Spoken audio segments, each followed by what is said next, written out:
Mburu County. Kenya is at the center of a growing debate over the spiritualizing of disease. But what happens when people prioritize spiritual or faith-based explanations over evidence-based treatment? Tonight, we speak with Dr. Ngala Rain Mwendwa on the implications of these beliefs for health-seeking behavior and public health outcomes in Kenya. Thanks for speaking to us, Dr. Rain. Asante sana. When we hear terms like, illnesses like HIV or cancer being described as spiritual attacks, from a medical perspective, from a doctor's point of view, what's your first reaction to that? I'd say from a medical scientific point of view, it's absolutely false. There's either you have, for example, let's look at HIV. HIV is caused by a virus, yeah? So the human immunodeficiency virus. When we talk about cancer, this is a group of actually diseases, and they can be caused by different things. Some have been caused by infections, for example, the human papilloma virus that's known to cause cervical cancer. So with all diseases, there has to be some form of a diagnosis. Yeah? When there's lack of information, it's easy for us to coin other terms like spiritual, or even things like a child having epilepsy or somebody having epilepsy. Somebody will say that they have demons and things like that, where we just know this is an imbalance in the brain with the nerves and the neurology of the brain. Right. So absolutely not. I don't believe in medical things that have been scientifically proven being termed as spiritual. Let's talk about medical mysteries. And we know some medics have actually come out and said, look, this person had tested positive for something, and after prayer, the results are reading different. I mean, it's really a conundrum, especially in Kenya when it comes to religion and faith. It's a delicate thing. I do believe prayer has its use when it comes to somebody dealing with a medical condition.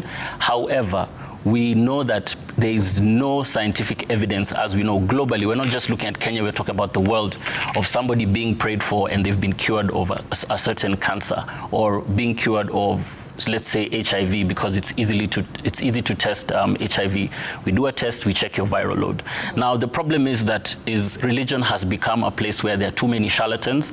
There is just too much magic and fraud that is going on, to the point where we are seeing documentaries of people falsifying results just so you can get away with it. We've seen things in Kenya, potassium permanganate, once upon a time claiming miraculous things. So in terms of sitting down in a controlled medical study where you say, I'm going to pray and I'm going to cure you of HIV, or I'm going to cure you of cancer, we don't have that evidence globally. But prayer does help in terms of the psychology. Just zeroing in on some of the life-saving medication, like when you talk about ARVs, for instance, or cancer treatment, what are the risks when patients withdraw or stop taking this medication because of the hope they've been offered in terms of miraculous cures? So this is a phenomenon that happens. It's almost similar to what you would call a placebo effect. When you go for these crusades, or when you go for in the church and you have praise and worship, there's a lot of adrenaline. And when you have this adrenaline, you get this sense of euphoria. And when you're in that state, when you're having maybe pain, you've come there, you have arthritis, temporarily what happens is, because you're in this euphoric state, adrenaline goes up, something happens in your body with the hormones, and the pain does go down temporarily. So you have this sense of belief that, oh, I have been cured. It's the Holy Spirit or whatever deity that you believe in that has actually cured you. And the risk with that is, now once you feel that and you say, no, I've gone to church today and I felt much better and I've been cured, you stop taking your medication. Right. And when you stop taking things like your anti-TB medication or your antiretroviral drugs, what happens is that scientifically your viral load is going to come up. Your TB is now going to start getting back. If you were cancer and you are remission free, and you stop taking or doing the right thing you're doing, whether it was chemotherapy and you stop going for that, then the cancer now gets back and it gets more aggressive. So it's absolutely dangerous. Medically speaking, what should somebody do to actually confirm that they are truly cured of these diseases? So number one, we need to know medically, does this person have this disease? Because this is the other thing also that some of these groups and some of these proclaimed prophets are using, where somebody is not actually HIV positive. For example, I'm going to use HIV a lot because that's what has been used. Yeah. You've never been HIV positive. So of course, if you claim you were once HIV positive and you go and get tested, the result is going to show negative. And if you've lied about your HIV status, then it's going to look true. Yeah. So the only way you can do it is by doing proper diagnostic, the gold standard of diagnostic for HIV, by doing a PCR, a viral load, because those would never lie. If you have TB, you go for the PCR test for TB and go through that and see whether it's changing. And if you have withdrawn from, let's say, for example, HIV treatment, and you say you've been cured, you'd come back and we test the viral load. If the viral load is close to 0 or none, we can say, yes, you are cured. But how do you know this person was not taking the antiretroviral medications? Yeah. And that's why it's very important about these so-called claims, because these things have to be done in a medically controlled setting for us to conduct studies, make sure that everything is up to par. And right. So far, globally, there is no miraculous leader.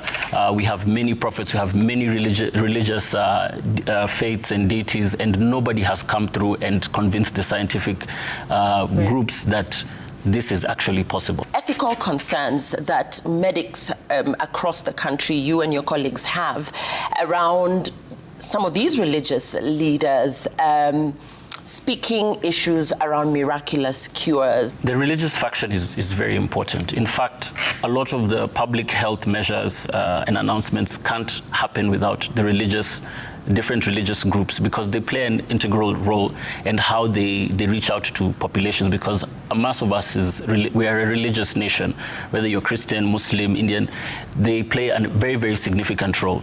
However, it's very, very important to note that we must work together and understand that when it is evidence-based, and also call out what is not ethically approved. And this is also because they prey on the vulnerability of the patients.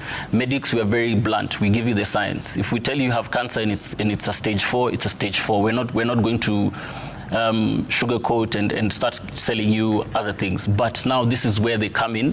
They take advantage of that. You start giving somebody hope because the doctor has told you there's no way you're beating this. We've caught the cancer very, very late, and this is the best we can do. Maybe it's palliative care and we just make you feel comfortable. I'm very happy that the Ministry of Health was very, very firm and assertive that they should not be preaching such messages, because this is just like anything else. It needs proper regulation. Dr. Angala Rain Mwendwa's perspective on spiritualizing disease, which is the current going on in the country. We'll be right back after this break.